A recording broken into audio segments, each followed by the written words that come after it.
Welcome to Our Weird World. I'm your host, John Henson, joined by co-host Finn, baby Finn.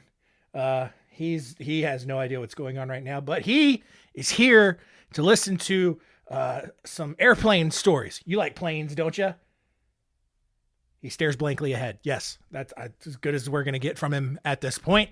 I mean, look, as you're listening to this, I'm hoping that he is a little bit more communicative, but right now it's just a bunch of blank stares and some assorted noises. But today, we got stories regarding airplanes. 4 stories here that involve airplanes, just kind of all different. We're looking at the stories of Gilbert Graham, the Miracle of the Andes, British Airways Flight 5390, and our first story after the music of Albert Guay.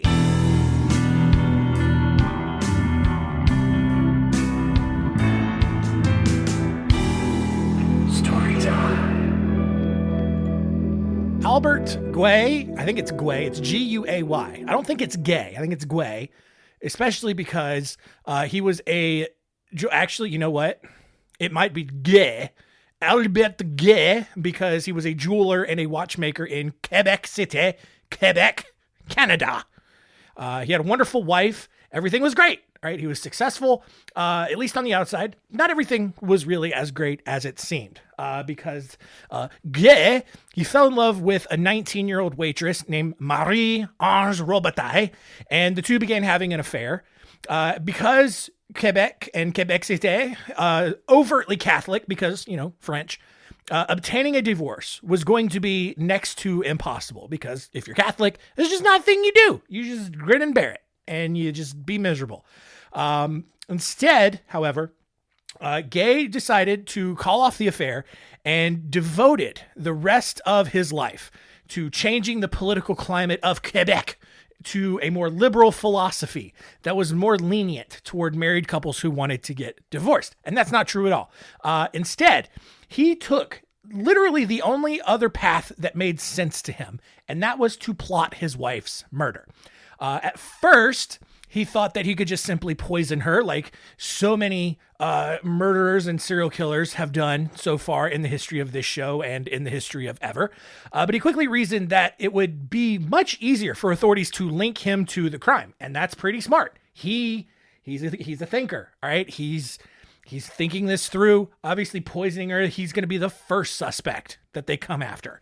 So instead, he thought of the one foolproof way that would let him get away with it, and that was to bomb an airplane. All right. So Gay recruited local clockmaker General Rist and his daughter Marguerite to help him out. I can only say it with a French accent, apparently. Rist built a bomb out of an alarm clock using dynamite and batteries, while Marguerite then delivered the bomb in a package to Gay's wife. And then on September 9th, 1949, Gay took out a $10,000 life insurance policy on his wife on top of another $5,000 policy that she already had, and then convinced her to fly to Baie-Courneuve, which is a small town 250 miles to the northeast of Quebec City. And what she was supposed to do was she was supposed to take that package that she had been given and pick up some jewelry that was waiting for him. So basically going to be a swap. She did this. She gets her ticket. She gets on the plane. And as the plane flew over Sous-Alcachon, the timer went off and the bomb detonated, like fully exploded. Plane crashes to the ground, kills all 23 people on board. The problem, however, was that the plane was supposed to crash into the St. Lawrence River. Ruist had meticulously calculated the plane's flight time and set the timer to go off as the plane would have flown over the river. However, the flight was delayed on the tarmac for 5 minutes prior to takeoff, which no one accounted for. There's like, nope, no plane's ever delayed ever. It's all going to go off without a plane. No, it didn't. This 5-minute delay disrupted the entire plot. So 3 days after the crash, Guay attempted to claim the life insurance policies on his late wife. He also had convinced Marguerite to kill herself so that if the police did figure it out, Guay could blame the whole thing on her since she was the one who technically delivered the bomb to Guy's wife. What a dickhead, all right? The French, am I right? Only the French. And we've talked about how awful the Japanese are. The Russians are always awful. They're always up to something. The Germans with their Nazis and their cannibalistic serial killers. All of America, all right? But the French are a special kind of diabolical where this dude makes this entire plot to kill his wife and then convinces the bomb maker's daughter to kill herself and be the scapegoat for all of this is insane to me. Marguerite, she's trying to go through with it. She doesn't actually get through with it. She tries to go through with it and tries to overdose on sleeping pills, but she was actually found before she died and had her stomach pumped. And then when doctors asked, like, why would you try to kill yourself? She revealed she squealed, and this is justice. 2 weeks later, Guay was arrested and convicted for all 23 deaths on the plane, and he was hanged on January 12th, 1951, with his last words being, "At least I die famous." What a gigantic dickhead. Our next story here is of Jack Gilbert Graham, who was born on January 23rd, 1932 in Denver, Colorado. His father died 5 years later from pneumonia, which then forced his mother to send Jack to an orphanage. Even after she remarried, lost her second husband, and then used the new inheritance from the second husband to become a successful restaurateur in Denver, she never took Jack back out of the orphanage. She just abandoned him. She was just like, ugh, I hate this kid. I'm better off rich and selfish. So the two actually ended up reuniting when Jack turned 22 years old, but obviously that relationship's really strained, right? He's like, Mom, why didn't you ever come back for me? I could have been happy. I could have had a really nice life with all your money. And she was just like, no. Instead, the next year, the restaurant that Jack's mother owned exploded from a gas leak and then subsequently went out of business. Did Jack have something to do with it? I don't know. On November 1st, 1955, Jack's mother then boarded United Airlines Flight 629 to Portland, Oregon to visit her daughter, which apparently she loved, in Alaska. And because planes were just still ridiculously unsafe to travel in back then, Jack actually purchased a $37,500 life insurance policy just before the flight, because you used to actually be able to buy life insurance in airport terminals. Like, that's not even a joke. Like, imagine walking through the terminal today and you just got State Farm and Progressive all just lined up at the gate. Just like, hey, you want to buy some life insurance so your family doesn't suffer when this plane eventually goes down? Like, just the wildest stuff happening in this part of history. It's amazing we're all still here today. So Jack buys this life insurance policy for his mom. And then a few minutes after the flight departed, it exploded over some beet fields near Longmont, Colorado.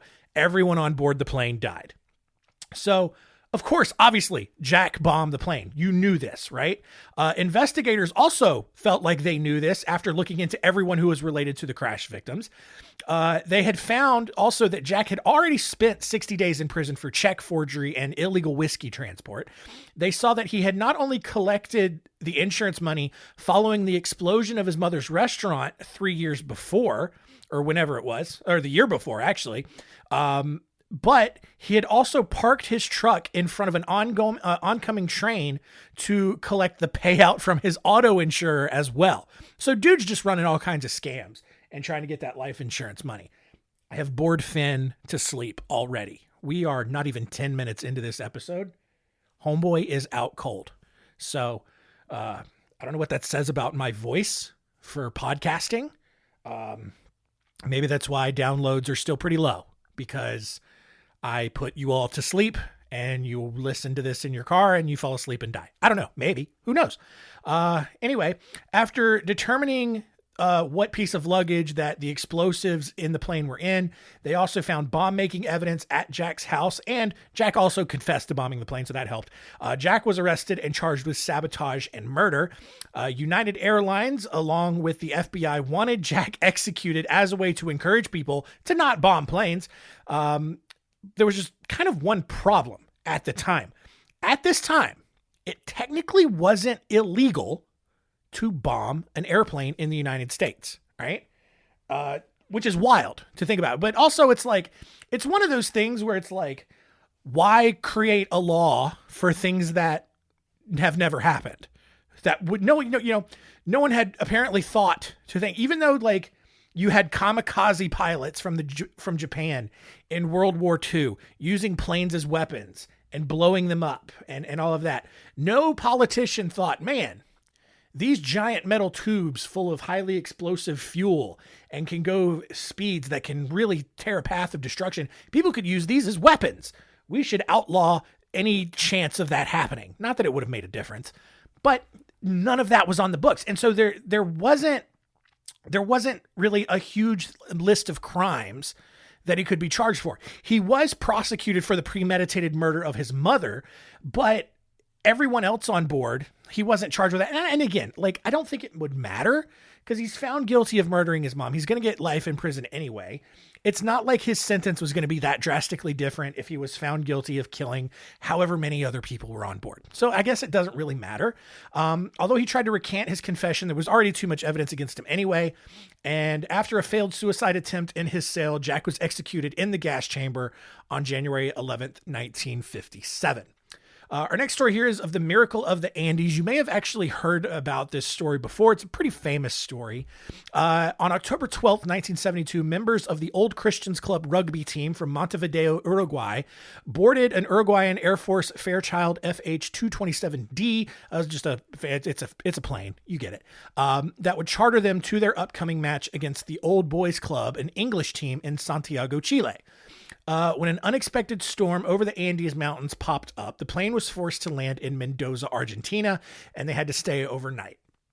Even more, the plane that they were in was not equipped to carry a full load directly over the Andes, and instead had to take a longer route around some of the smaller peaks because of like the altitude or something. I don't know. Anyway, like it's in early 1970s. These planes are still not great, right?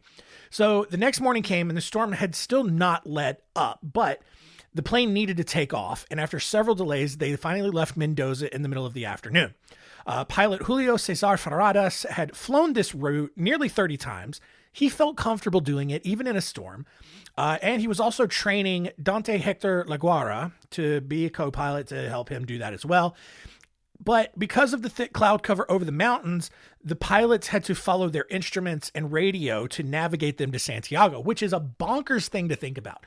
Like, it's crazy how pilots can land an entire plane without being able to see outside the windshield, right? Because it happens all the time, even now, where, you know, if it's like super dense fog or really heavy rains or whatever, or snow, like, and a pilot can't see, like there's no visibility, they can still land the plane with all their instruments, which is wild. Absolutely bonkers. We don't have self-driving cars. Self-driving cars are an absolute technological nightmare, but we can take an airplane, which already defies God and physics and flies.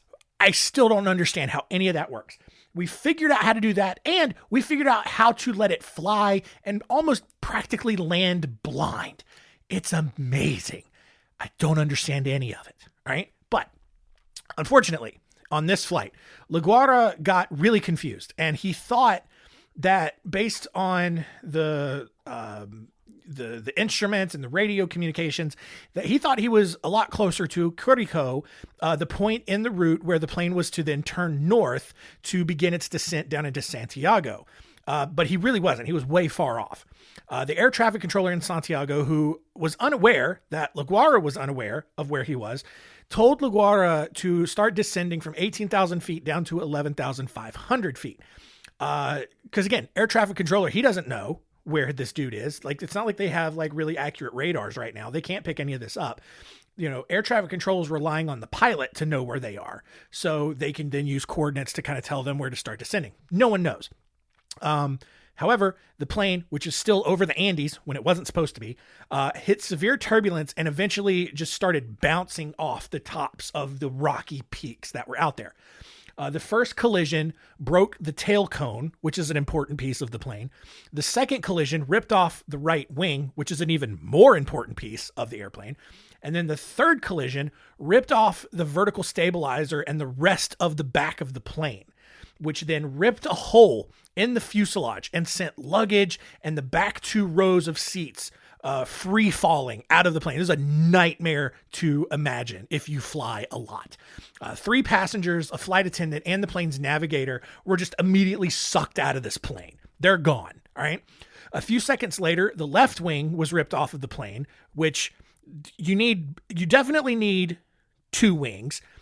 One wing, not great, but you still need it. This wing gets ripped off, which then sent the propeller engine toward the fuselage, ripped another hole in it, sucked 2 more passengers out into the air. They're gone. And then the plane eventually landed on Volcan Tinguiririca, which is an active volcano, and then slid at 220 miles an hour, at least half of a mile before hitting a snowbank and coming to a stop on basically near the tops of mountains. The impact crushed the cockpit immediately and killed Captain Faradas. So, of the 45 people that had started this journey on this plane, 33 were still alive, including co-pilot LaGuardia, who was trapped inside of the cockpit and was asking for someone to just grab his pistol and shoot him, because I get it. I would probably be that guy. I'd just be like, dude, I don't want to be here anymore. I don't want to get rescued. Just kill me. Just kill me now. Kill me now. I'm mad that I'm still alive. I'm mad that this crash didn't kill me. So somebody please do it. But that didn't happen. Most everyone else on this plane was seriously injured, mostly with broken legs after their seats had collapsed and shot forward towards the cockpit at the point of impact. 2 medical students on board, Gustavo Zerbino and Roberto Canessa, both sprang into action to try to treat whoever they could. One man, Enrique Platero, had a piece of metal removed from his abdomen that subsequently removed some of his intestine when they pulled it out, which is crazy. He also amazingly started helping people. Within an hour, the Chilean Air Search and Rescue Service learned of the crash and then went out and conducted a search party until dark. But here's the thing. They didn't know where this plane was. They're going off of what the last communication was between the pilot and air traffic control. So they're not even looking in the right spot. Also, this plane had crashed in arguably the worst part of the Andes, which if you've ever seen pictures of the Andes Mountains, it's all the worst part. These are just gigantically high, rocky, snow-capped mountains. It's desolate out there. And it's not a good situation. The rescuers from Argentina and Uruguay joined the search party the next day. Survivors actually saw 3 different aircraft fly overhead, but they were unable to grab their attention. And then because the fuselage of the plane was white, it was practically invisible in the snow-covered mountainside. By now, 5 more people had died from their injuries. The rest of the survivors kept working to make a basic shelter out of the debris, using snow and luggage to keep out as much of the cold as they could. Even worse, they only had a little bit of food because I think most of it had gotten sucked out from the back of the plane. And that little bit of food ran out after a week, even after super extreme rationing. Even more, at the end of that first week, authorities gave up on the rescue efforts and assumed that everyone was dead. When the survivors actually heard the news that the search party was called off over the transistor radio, they all agreed to then just start resorting to cannibalism each time a new person died. Which, what is that? What is that conversation? That's got to be so disheartening to be listening to this radio, knowing that you can hear that people know you're out there or think you're out there and they think that they're looking for you. And then to hear them say, yeah, you know what? We're giving up. They're all dead. And then it's well, God, they're not coming to find us. Time to eat each other, I guess. Just wild. Thanks to the cold and the high altitude, those who had already died in the crash were still really well preserved. So the survivors moved to start eating them first. They started with just the skin and the muscle and the fat, which obviously that's kind of the parts that you eat from animals. But as that supply dwindled, the survivors then forced themselves to eat the hearts, the lungs, and the brains of people.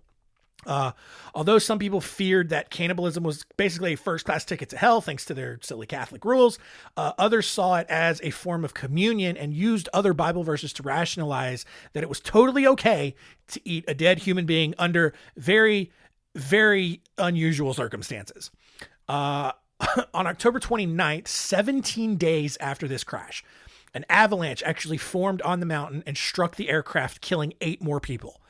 The avalanche also filled what was left of the fuselage almost entirely with snow, which trapped other survivors inside and restricted the amount of oxygen that they had. 2 days later, they finally dug themselves out, only to find that they were just in the middle of an intense blizzard, which is just wild. With no other choice, these survivors then crawled back into the fuselage and began eating the 8 other people, their friends, their teammates that had died. Figuring that no one was ever going to find them, which, after like 19 days, no one's going to find you. A group of survivors insisted that they needed to actually climb the mountains and find a path down to the countryside.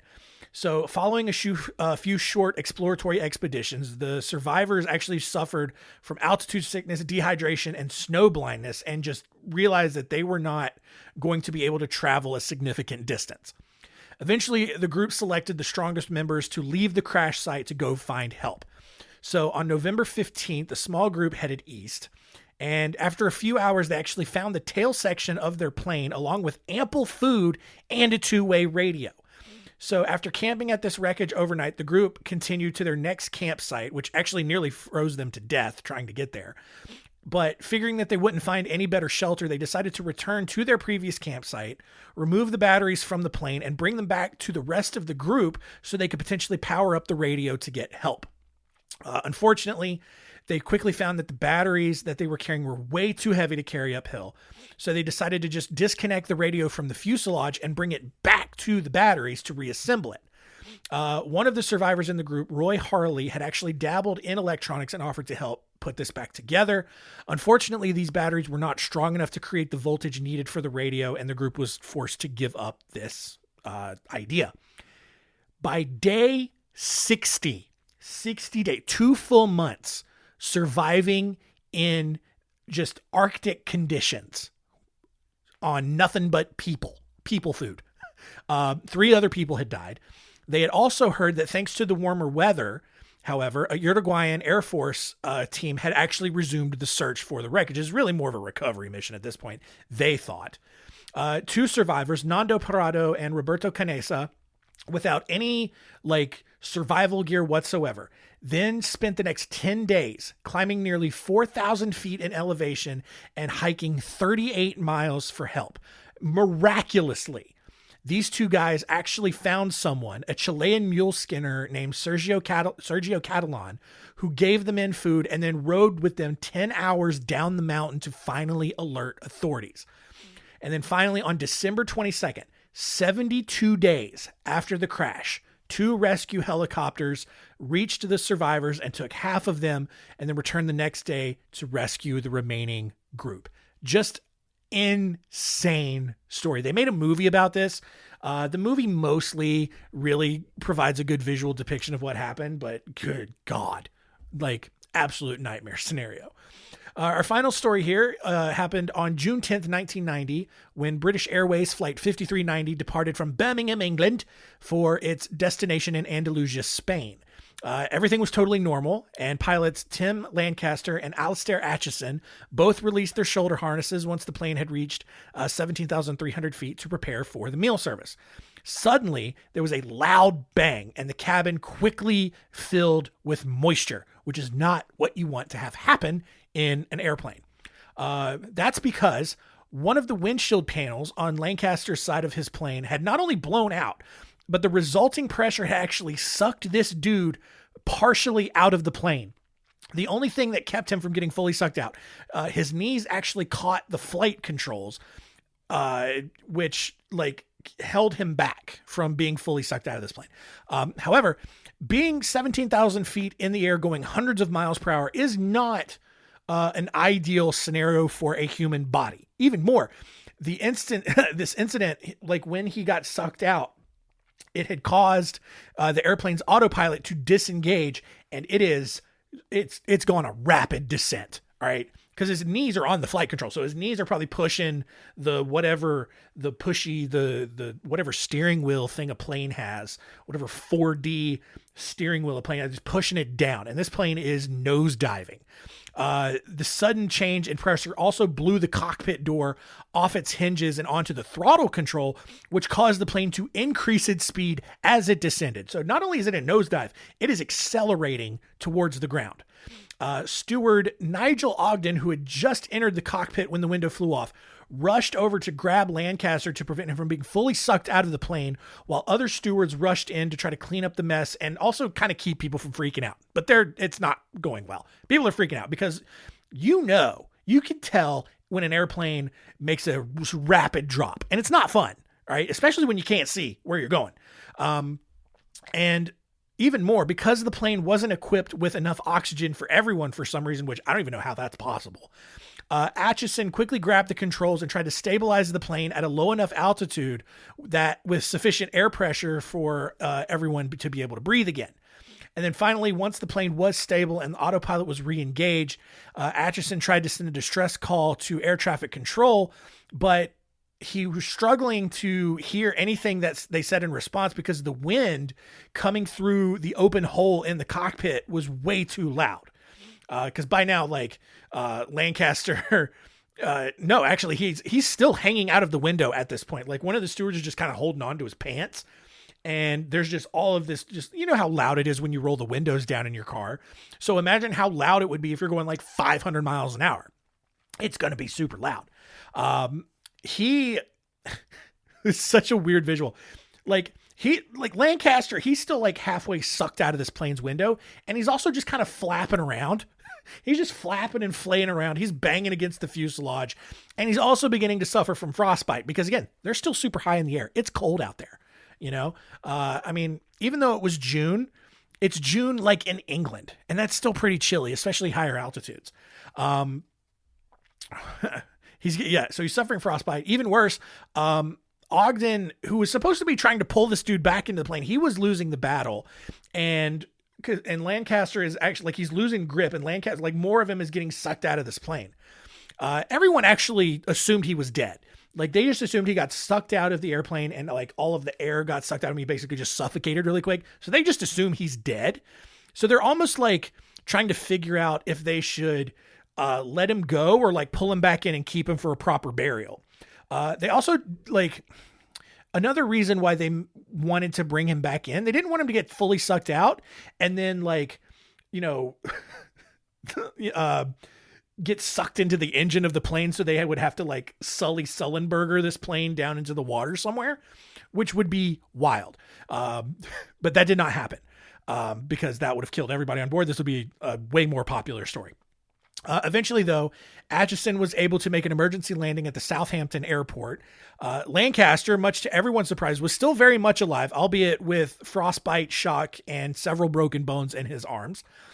Following the incident, investigators found that all 90 bolts that were used to secure the window to the plane were the wrong bolts, and that the maintenance worker who had replaced them prior to the flight had done so on a like-for-like basis without consulting the manual because he didn't have time to do that. He needed to get this repair done quickly, which is crazy to think about. They've probably updated the protocols now, but just a mechanic making a routine change on an airplane could just wreck your entire life.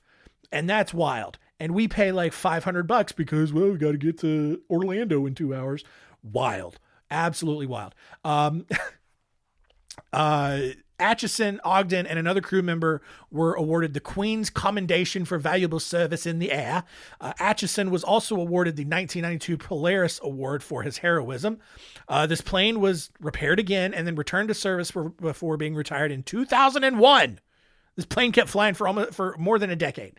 Lancaster actually returned to work 5 months later and retired in 2008.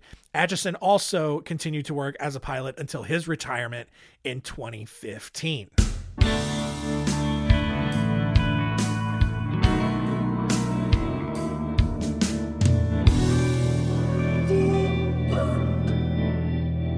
All right, an assortment of airplane stories in the books. Finn is still asleep, so that's good. And honestly, that's good. I'm actually okay with it because that means he's not crying.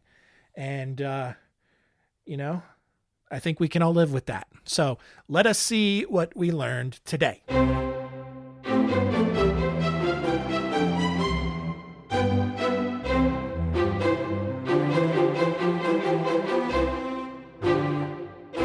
What did we learn? Okay, I definitely spoke too soon because as soon as I put the bed in, he woke up and started crying. So I got him calmed down, and he looks like he's about to erupt again. So let's burn through this and get to the end of the episode. All right.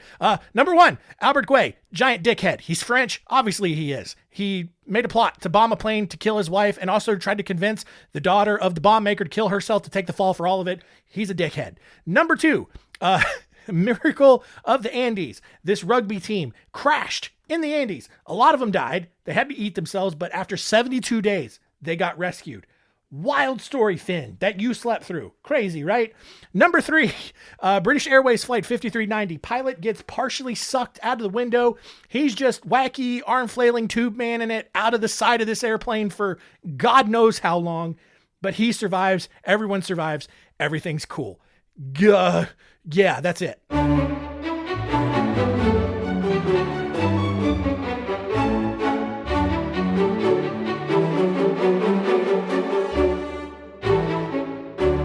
Next week on Our Weird World, what kind of podcast host? A history podcast.